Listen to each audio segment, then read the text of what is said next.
حضرت غوث پاک جیلانی شیخ عبدالقادر رضی اللہ تعالیٰ غوث اعظم درمیان اولیاء جو محمد درمیان انبیاء۔ غوث اعظم کا ولیوں میں وہی مقام ہے جو نبیوں میں رسول کریم کا مقام ہے۔ حضرت غوث پاک رضی اللہ تعالیٰ عنہ کو اللہ نے بڑے اعزازات سے نوازا۔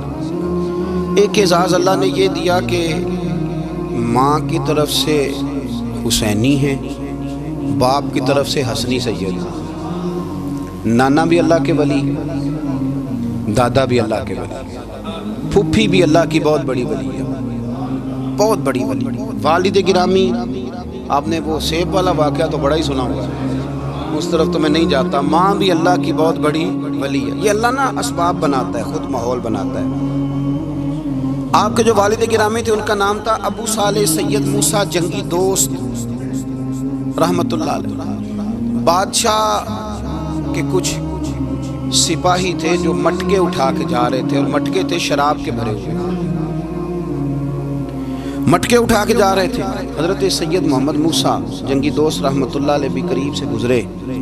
یہ کیا ہے بھائی؟ بدبو سے سمجھ تو گئے، تصدیق کے لیے پوچھا کیا ہے؟ انہوں نے کہا جناب یہ بادشاہ کا سامان لے کے جا رہے ہیں۔ آپ تو جھنڈے والی گاڑی کو ویسے نہیں نہ پوچھ سکتے، سوال ہی نہیں پیدا ہوتا۔ آپ چونکہ جمہوری لوگ ہیں، آپ نے تو بس دفتر بنانا ہے، جب الیکشن ہوگا نا اپنے دروازے کے سامنے سارے محلے سے لڑائی لینی ہے کہ ووٹ میرے آکے دیں، پھر ٹھیک 1.5 مہینے کے بعد سجدہ صاف بھی کر جاتے ہیں، بندہ غلط سی میں نے پتہ ہی نہیں لگا۔ تو یہ پہلے سوچنا تو تھوڑا سا ایسے ہی بلا وجہ الیکشن تو روز کبھی کبھی آئے گا، تو ہم نے ایک جگہ تو روز رہنا، ایک دوسروں سے جھگڑے کرنا اور معاذ اللہ تعالیٰ غیبتیں کرنا، عزتیں اچھالنا، یہ مسلمان کا شیوا نہیں ہے۔ حضرت غوث پاک کے والد نے پوچھا کیا لے کے جا رہے؟ بادشاہ کا سامان ہے جی۔ ہاتھ میں ڈنڈا تھا، 3 مٹکے تھے شراب کے بھرے ہوئے، زور سے ایک ایک ڈنڈا مٹکوں پہ مارا تو مٹکے ان کے سروں پہ ٹوٹ گئے۔ بادشاہ سلامت، ہم سارے تقریباً بادشاہ سلامت ہوتے ہیں، یہ کسی کی جرت ہے مطلب میرے گھر کے معاملے میں مداخلت کرے؟ اور پھر بادشاہ ہو۔ لوگوں نے جا کے بڑی غیبتیں کی، بڑی بڑی کہانیاں سنائیں۔ اس نے تو توڑ دیا جی مٹکے آپ کے، نے کوئی حال نہیں چھوڑا۔ تو بادشاہ کہنے لگا بلاؤ سید موسیٰ پاک جنگی دوست رحمت اللہ علیہ کو بلا لیا۔ تو کہنے لگے بادشاہ تمہیں پتا تھا مٹکے کس کے ہیں؟ آپ فرمانے لگے پتا تھا مجھے۔ کہا کیوں توڑے؟ فرمایا اس لیے توڑے کہ مجھے تیرے اوپر رحم آ گیا تھا، تو اگر شراب پیے گا تو دوزخ میں جلے گا، مجھے رحم آیا تھا میں نے توڑ ڈالے۔ تو کہنے لگا آپ کون ہیں؟ آپ فرمانے لگے میں محتسب ہوں، میری حساب کتاب لینے کی ڈیوٹی ہے، محتسب ہوں، غلط آدمی کا حساب کروں گا۔ تو بادشاہ کہنے لگا کس نے ڈیوٹی لگائی آپ کی؟ فرمانے لگے میری ڈیوٹی میرے رب کریم نے لگائی، میری ڈیوٹی اللہ نے لگائی۔ تأمرون بالمعروف وتنہون عن المنکر، مسلمان کے ذمے ہے اچھائی کا حکم دے گا، برائی سے روکے گا، یہ ذمہ داری ہے میری، اللہ نے ڈیوٹی لگائی ہے۔ بادشاہ پہ اتنا روب طاری ہوا کہ کہنے لگا حضور آپ کی بڑی مہربانی، آپ نے یہ کام کیا۔ کہنے لگا جناب اگر آپ اجازت دیں تو میں بھی آپ کو محتسب نہ بنا دوں، آپ میرے وزیر بن جائیں، کوئی بندہ اس طرح کا کام کرے تو اسے روکیں۔ تو آپ فرمانے لگے نہیں، تو اپنی نوکری سنبھال کے رکھ، جسے اللہ ڈیوٹی پہ لگائے اسے پھر بندوں کی ڈیوٹیاں نہیں کرنی چاہیے۔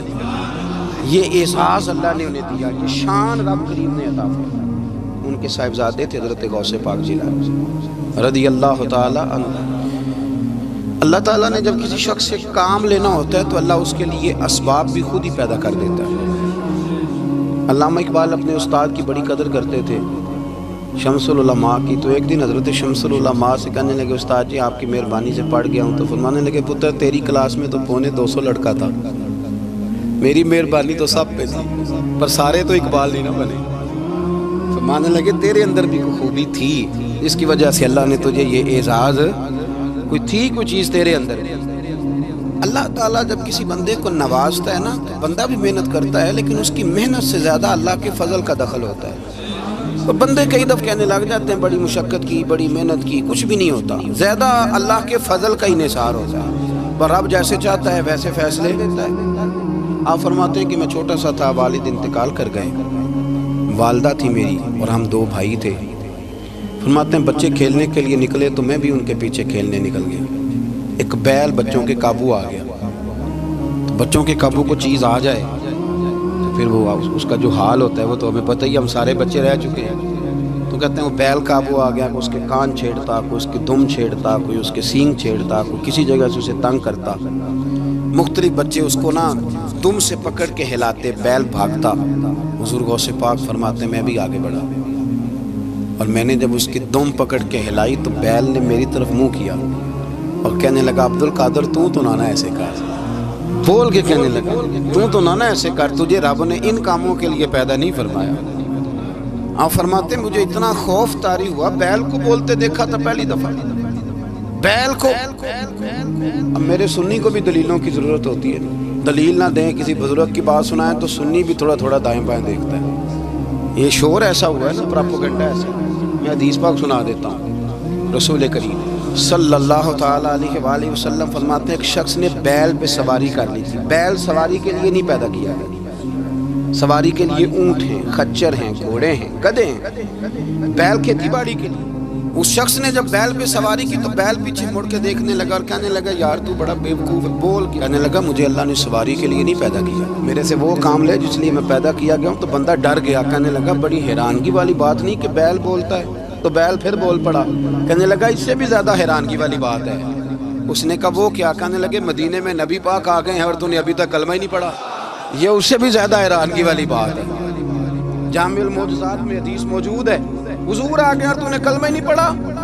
وہ شخص کہتا ہے میں سر پٹ دوڑا، جب آ کے سامنے کھڑا ہوا تو حضور مسکرائے، فرمایا آجا پڑھ لے کلمہ، مجھے پتا ہے تجھے کس نے بھیجا ہے۔ اللہ والوں کی باتیں مان لیا کریں، میں بڑی ذمہ داری سے کہتا ہوں رب کریم کے کوئی بندوں کی بات کتاب و سنت کے خلاف نہیں ہوتی، وہی تو کتاب و سنت آگے پہنچانے والے ہوتے ہیں۔ تو حضور غوث پاک فرماتے ہیں میں وہ ڈر کے گھر آیا، جب گھر پہنچا تو میرے کانوں میں آواز آ رہی تھی لبیک اللہم لبیک لبیک لا شریک لک لبیک۔ فرماتے میں چھت پہ چڑھا اور میں نے جیلان میں اپنی چھت پہ کھڑے ہو کے دیکھا، تم حج کے دن تھے، میری سیدھی نظر میدان عرفات پہ گئی، لوگ میدان عرفات میں بیٹھ کے لبیک لبیک پڑھ رہے تھے۔ پہلے میں وہاں سے ڈر کے آیا، پھر چھت سے ڈر کے نیچے اترا، ماں کو ساری بات بتائی تو کہتی میری ماں کہنے لگی بیٹے جب تو پیدا ہونے والا تھا تو مجھے بڑی بشارتیں ملتی۔ فرماتے ہیں ماں نے نا کھولا بکسا صندوق تو 80 دینار نکالے، میں پتر تم 2 بھائی ہو اور تمہارا باپ کل جاگیری 80 دینار چھوڑ گیا، 80 40 تمہارے 40 تمہارے بھائی کے۔ فرمایا بیٹا ایک بات کا خیال رکھنا، میں عورت ہوں، تمہارا باپ کوئی نہیں، بھائی چھوٹا ہے، میں پیچھے نہیں آ سکتا، یہ 40 دینار لے جا اور جا بغداد چلا جا، جا کے تعلیم حاصل کر، بیٹے میں پہنچ نہیں سکتی، خیال رکھنا۔ غوث پاک فرماتے ہیں 12 سال میں نے تعلیم حاصل کی یارو، میں نے پتے بھی کھائے، اور خود آپ کا فرمان موجود ہے، فرماتے ہیں ایسی سختیاں بھی دیکھیں، ایسی سختیاں بھی دیکھیں کہ پتھروں اور پہاڑوں پہ گزرتی تو شاید پگھل جاتے، لیکن میں نے اپنے نبی کا دین پڑھا۔ اب تو پیر کے گھر میں جو پیدا ہوتا ہے وہ علم لدنی والا ہوتا ہے، کہتے ہیں صاحب پتر ہے، او خدا کے بندے صبر کر۔ اگر غوث پاک حسنی حسینی سید ہو کے باقاعدہ پھٹی پہ بیٹھ کے پڑھتے ہیں، تو کس پیر کا مرید ہو گیا جسے علم ہی کوئی نہیں، جو جاہل آدمی ہے؟ یہ ضروری ہے، علوم دینیاں ضروری ہیں، اس کے بغیر کام نہیں چلتا۔ اور غوث پاک رضی اللہ تعالیٰ عنہ کی آپ پوری زندگی پڑھ کے دیکھ لیں، غوث پاک تمام اولیاء کے امام ہیں، ساری زندگی۔ غوث اعظم سے کسی نے پوچھا آپ نے سب سے زیادہ دین کا کام کس طرح کیا، تو فرماتے ہیں تقریر کے ذریعے۔ اب تقریر کرنے والا مولوی ہوتا ہے اور تویز دینے والا، سبحان اللہ۔ غوث پاک رضی اللہ تعالیٰ عنہ فرماتے ہیں میں نے دین کا سارا کام کس ذریعے سے کیا ہے، ہفتے میں 3 جلسے کرتے تھے اور 70 ہزار کا مجمع ہوتا تھا، اور بغیر لاؤڈ سپیکر کے تقریریں ہوتی تھیں، اور فرماتے ہیں جیسی سمجھ پہلے بندے کو آتی تھی ویسی آخری والے کو آتی تھی۔ لوگوں نے کہا حضور یہ کرم کیسے ہوا؟ فرمانے لگے میں نے جب تعلیم حاصل کر لی تو بولنا آتا ہی نہیں تھا، تو میں بڑا پریشان، ایک دن سو گیا تو خواب میں رسول کریم کا دیدار نصیب ہوا۔ نے فرمایا تیری تو واز کیا کر، تیرے باز سے لوگوں کو فائدہ ہوگا۔ یا رسول اللہ میں اجمی بندہ ہوں، لوگوں کے سامنے کیسے بات کروں گا؟ تو حضور نے فرمایا منہ کھولنا ذرا۔ کہتے میں نے منہ کھولا تو محبوب نے 7 دفعہ لعاب دہن ڈالا میرے منہ میں۔ آپ فرماتے ہیں پھر بولتا میں تھا، اثر کوئی اور پیدا کر دیتا۔ حضور غوث پاک رضی اللہ تعالیٰ عنہ نے 40 سال دین کا کام کیا۔ صبح کے وقت فقہ کا درس دیتے تھے فجر کے بعد، کچھ دیر کر ناشتہ کرتے سو جاتے، پھر آ کے مدرسے میں پڑھاتے باقاعدہ بچوں کو۔ غوث پاک رضی اللہ تعالیٰ عنہ کی سیرت پر آپ ساری کتابیں پڑھ لیں، ساری کتابیں لو، میں نے بھی بڑا ہی دعویٰ کر دیا، یعنی ساری کتابیں جتنی اب تک چھپی ہوئی ہیں ساری پڑھ لو، کہیں نہیں ملے گا کہ ہم غوث پاک کے آستانے پہ گئے۔ غوث پاک کسی بندے نے یہ نہیں کہا ہم غوث پاک کے آستانے پہ گئے، غوث پاک کے دربار پہ گئے، سب نے یہی لکھا ہے کہ ہم حضور غوث پاک کے مدرسے میں گئے۔ ہمارے نا مدرسوں میں سبق تقسیم ہوتے ہیں، سال جب شروع ہوتا ہے نا تو سبق تقسیم ہوتے ہیں، ہمارے مدرسے میں بھی تقسیم کرتے ہیں ہمارے مولانا۔ آپ حدیث پاک پڑھائیں گے، فلانا استاد منطق پڑھائے گا، فلانا فلسفہ پڑھائے گا، فلانا یہ سبق تقسیم ہوتا ہے، فلانا قرآن، فلانا حدیث، فلاں فقہ۔ تو غوث اعظم کے مدرسے کے جو ناظم تعلیمات تھے وہ کہنے لگے حضور سبق بانٹنے ہیں تو آپ کو کون کون سے سبق دے دیں، کون کون سا پیریڈ پڑھائیں گے؟ تو آپ فرمانے لگے نہیں پیریڈ رہنے دو۔ حضور پھر فرمایا اس طرح کرو، لائق لائق بچے تم رکھ لو اور نالائق سارے مجھے دے دو، میں جانوں اور نالائق جانے، نالائق سارے میرے۔ غوث پاک رضی اللہ تعالیٰ نالائق سارے رکھ لیے، کند ذہن، اور حضور غوث پاک ان کو اسباق پڑھایا کرتے ہیں، ان پر محنت کریں۔ فجر کے بعد فقہ کا درس، 10 بجے مدرسے کی کلاس، ظہر کے بعد حدیث پاک کا درس، مغرب کے بعد تفسیر بیان کرتے ہیں۔ بانج علموں جو کرے فقیری، وہ کافر مرے دیوانہ، اور عشاء کی نماز کے بعد ہفتے میں 3 جلسوں سے خطاب، اور یہ سارے کام کر کے نا تو پھر بھی غوث اعظم جب دنیا چلی جاتی تو وضو کر کے مصلے پہ بیٹھ جاتے، اور 40 سال بیت گئے، ساری رات اللہ کی بارگاہ میں عبادت کرتے، 40 سال۔ حضور غوث پاک کو اللہ نے بڑا اعزاز دیا، کتابیں لکھی، ڈیوٹی کی، محنت کی، کوشش کی پوری دنیا میں۔ میں پہلے بھی بتا چکا ہوں، پھر بتاتا ہوں، یہ جو صلاح الدین ایوبی کا بہت نام لیتے ہیں نا، بہت بڑے مجاہد تھے۔ صلاح الدین ایوبی کے ساتھ 70,000 کی فوج تھی، سارے کے سارے غوث پاک کے مرید تھے۔ صلاح الدین ایوبی نے حضور غوث پاک کی زیارت نہیں کی، پر تعلیم غوث پاک کے مدرسے میں حاصل کی۔ اس کو بڑا شوق ہو نا کتابیں دیکھنے کا، وہ میرے پاس آئے، میں دکھاؤں گا انشاءاللہ۔ صلاح الدین ایوبی حضور غوث پاک کے مدرسے کا طالب علم ہے۔ یہ آپ کے ملک میں 2-3 دن سے رٹا چل رہا ہے، وکیلوں کا، ڈاکٹروں کا، کل سے یونیورسٹی کا بھی چل گیا ہے۔ یہ لڑائی کسی مولوی 2 گروپوں میں ہوئی ہوتی نا، چلو نام بولو، میں نے پتہ ہے اگلی گل جب کسی مولویوں کے 2 مدرسوں میں ہوتی نا تو جو طوفان اٹھنا تھا نا ہر چوک میں، مولوی لڑاندے یہ بڑی۔ میں نے دعوت دی تھی پرسوں، میں نے کہا جب وکیل مکمل تعلیم کر لینا اسے 2 سال مدرسے میں لاؤ، ہم اسے سکھائیں گے اٹھنا کیسے ہے، بیٹھنا کیسے ہے، ان کو لاؤ، اس لیے کہ ہم اپنی بات نہیں بتائیں گے، ہم بتائیں گے محمد عربی کی باتیں صلی اللہ علیہ۔ مہربانی کرو، مجھے کوئی شکوہ نہیں ان سے، کوئی کسی قسم کا، اس لیے کہ ہمارے ملک میں نا احتجاج کا کلچر پروموٹ کیا گیا ہے، ہم نے یہ ماحول بنا کے دیا ہے سڑک بلاک کرنے کا۔ یہ ہمارے قریب ایک گاؤں ہے تو روز ڈکیتیاں ہوتی تھی، بچہ بھی قتل، پولیس والے سنتے ہی نہیں تھے، ان بیچاروں نے روڈ بلاک کیا تو سب صحیح ہو گیا، اسی وقت سارا کچھ ہو گیا، پہرے داری بھی لگتی ہے، اب جناب چوکیاں بھی قائم ہو گئی، سب کچھ ہو رہا ہے، مزاج بنا دیا۔ یہ عدم برداشت ہے، یہ کلچر خطرناک ہے، یہ کلچر تباہ کرے۔ وکیل کوئی غیر نہیں، ہمارے اپنے بھائی ہیں، کون ہے وہ؟ ڈاکٹر کون ہے؟ ہمارے اپنے۔ یہ جو بچے یونیورسٹی میں لڑے کون ہے؟ ہمارے اپنے۔ ہم ان کو کاٹ کے نہیں پھینک سکتے، یہ کوئی دوسرے لوگ نہیں، سب کو ضرورت ہے ایک دوسرے کی، لیکن خدا را مہربانی کرو، معاشرے میں برداشت کا کلچر پیدا کرو، سکون کا کلچر پیدا کرو، سہنا سیکھو۔ سنو ایک بات کرتا ہوں، اللہ کرے کہ میں سمجھا سکوں، سارے فیصلے خود نہ کرو۔ اگر تمہیں نظر آئے نا کہ آپ کے ساتھ کہیں ناانصافی بھی ہو رہی ہے تو ساری عدالتیں دنیا میں نہیں لگنی، ایک قیامت میں بھی لگنی ہے۔ ہاں امام حسن کو زہر دے دیا گیا تو امام حسین کہنے لگے بھائی بتاؤ کس نے دیا ہے؟ فرمایا حسین اگر وہی وہ نہیں جس پر مجھے شک ہے تو میں کسی آدمی کا بلا وجہ تمہیں نام کیوں بتا دوں؟ کہا پھر بھائی آپ اشارہ تو نہیں بتا دے؟ تو فرمایا حسین اگر وہی ہے نا جس پر مجھے شک ہے تو پھر بھی میں نے فیصلہ اپنے رب پہ چھوڑ دیا۔ فرمایا میرے رب سے زیادہ بہتر فیصلے کرنے والا کوئی موجود؟ کچھ فیصلے اللہ پہ چھوڑ دیں، آپ یقین کریں آپ کو بڑا ہی مزہ آئے گا۔ آپ کو سکون آئے گا زندگی میں. کچھ فیصلے اللہ پہ چھوڑو. برداشت کا کلچر پروموٹ کریں اس وطن کے اندر. یہ بڑا پیارا ملک ہے, اس میں برداشت کا کلچر پیدا کریں. وکیل کو ہر وقت ڈاکٹر کی ضرورت ہے, ڈاکٹر کو ہر وقت وکیل کی ضرورت ہے. ہم ایک دوسرے کے بغیر دیکھیں نا, میں نے آئین بھی رکھا ہوا ہے پاکستان کا, لیکن اس کے باوجود کوئی مسئلہ بن جائے تو میں کسی وکیل صاحب کو فون کرتا ہوں. میرے دوست ہے, میں پوچھتا ہوں کہ یار یہ مسئلہ ہے, اس کا کیا حال ہے. ہم مل کے رہتے ہیں معاشرے میں. برداشت کے کلچر کو پروموٹ کریں, پیار کریں, محبت بانٹیں.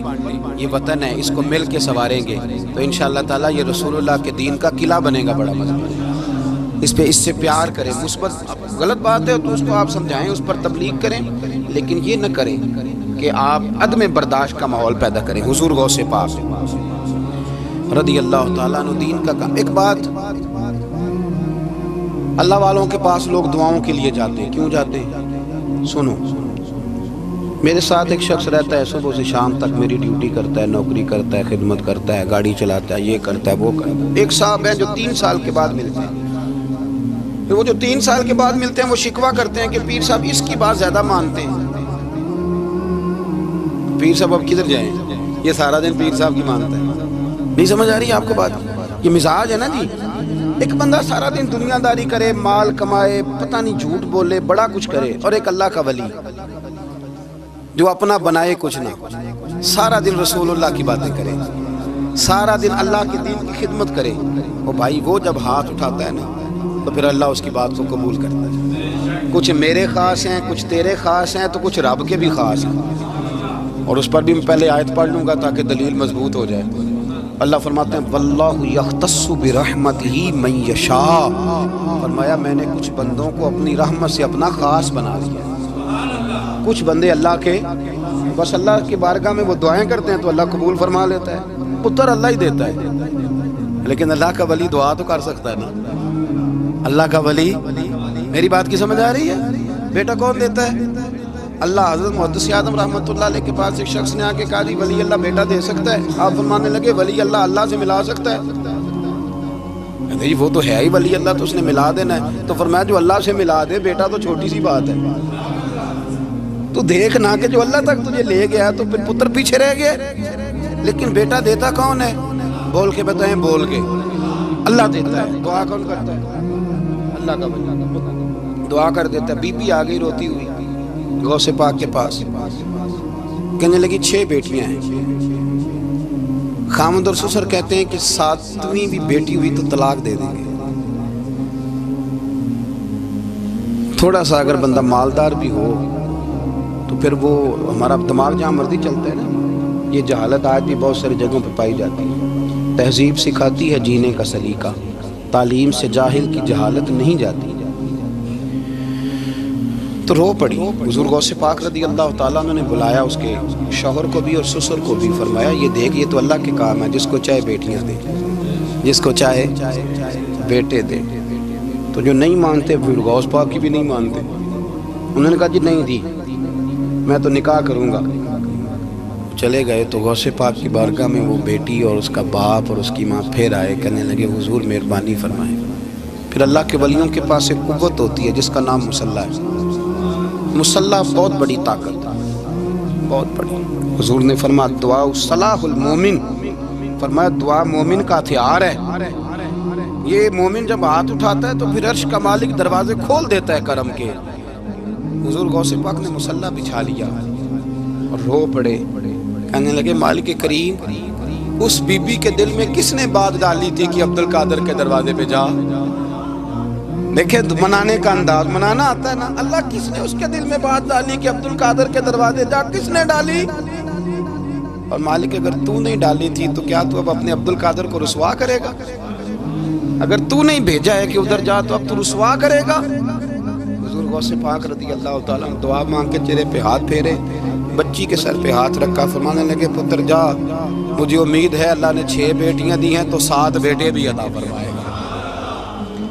تو بی بی کہتی ہے پھر رب نے فضل فرمایا اور 7 ہی بیٹے عطا فرمائے. پھر 7 ہی بیٹے رب کریم نے دیے. تو جو اللہ کی مان تھا پھر اللہ بھی اس کی. تو اس میں اختلاف کی کیا بات ہے؟ یہ سادی سی بات ہے. ایک بغداد کا سوداگر تھا, بڑا مالدار تھا. دن اس نے بغداد کے سارے علماء اور مشائخ کی دعوت پکائی تو غوث پاک کے پاس بھی آیا، کہنے لگا حضور شام کا کھانا ہے۔ آپ نے اس کا چہرہ دیکھا تو وہ رو پڑا، کہنے لگا بغداد کے پیر انکار نہ کرنا۔ آپ نے فرمایا تو جا میں آؤں گا۔ شاگرد مرید کہنے لگے حضرت جی آپ بڑی مشغولیت تھی شام کو، فرمایا اتنا بڑا آدمی جب رو پڑتا ہے تو لگتا ہے بڑا مجبور ہے، چلیں گے۔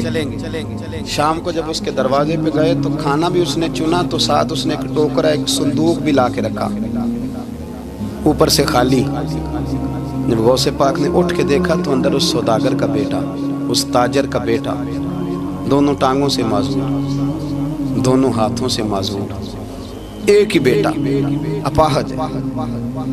وہ تاجر رو پڑا، کہنے لگا حضور بڑی دنیا جانتی ہے بڑا مال ہے، اور جب تنہا بیٹھتا ہوں تو کھول کے روتا ہوں۔ وہ بے نیاز ہے نا، ساری زندگی کے بعد ایک بیٹا دیا تو وہ بھی اپاہج ہے۔ حضور بال سفید ہو گئے، لوگوں کی اولاد بڑھاپے کا سہارا بنتی ہے، میں بوڑھے وقت میں اس کو اٹھا کے پیشاب پخانے کے لیے لے کے جاتا ہوں۔ بغداد کے عبد القادر سنا ہے جب تو دعا مانگتا ہے تو رب قبول فرما لیتا ہے، تو مہربانی فرما اگر میرا پتر ٹھیک ہو جائے، میرا زور کوئی نہیں، مالک بے نیاز ہی بڑا ہے، اگر مہربانی ہو جائے۔ تو غوث پاک نے پھر مصلی بچھایا، مصلی بچھا کے کہنے لگے مالک تو اپنے بندوں کے دل میری طرف کیوں موڑتا ہے، اور اگر موڑتا ہے تو پھر رحمت کی نظر فرما، بندہ نوازی فرما۔ ایک باپ اتنے رو رو کے آنسو بہا رہا ہے تو کرم نوازی فرما۔ حضور غوث پاک نے ابھی چہرے پر ہاتھ نہیں پھیرے کہ بچہ اللہ اکبر کہتا ہوا صندوق سے باہر نکل آیا۔